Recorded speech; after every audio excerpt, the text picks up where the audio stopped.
સુરેન્દ્રનગરના લીંબડીમાં તસ્કરો બેફામ બન્યા હોય તે પ્રકારે ચોરીની ઘટનાઓને અંજામ આપી રહ્યા છે। સુરેન્દ્રનગર લીંબડીમાં તસ્કરો દ્વારા ચોરીની ઘટનાને અંજામ આપવામાં આવ્યો છે।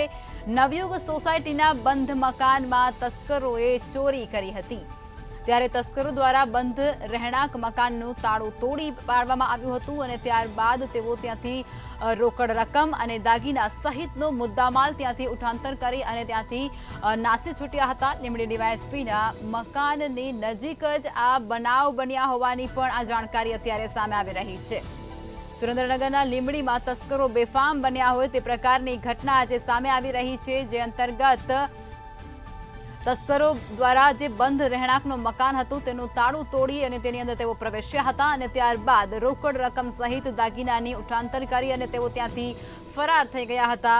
જોકે આ જે ઘર છે તે ડીવાયએસપીના મકાનની એકદમ નજીકનું ઘર હોય તે પ્રકારની પણ અત્યારે વિગતો જાણવા મળી રહી છે। જોકે લીંબડી પોલીસે ઘટના સ્થળે પહોંચી અને વધુ તપાસ છે તે હાથ ધરી છે અને આ તસ્કરોને પકડવા માટે ચક્રો પણ તેમના દ્વારા ગતિમાન કરી દેવામાં આવી ચૂક્યા છે। લીંબડીમાં તસ્કરોનો ત્રાસ હજુ પણ યથાવત હોય તે પ્રકારની ઘટના પ્રકાશમાં આવી છે। નવયુગ સોસાયટીના એક બંધ મકાનમાં ચોરીની ઘટનાને અંજામ આપી અને તસ્કરો ત્યાંથી ફરાર થયા છે।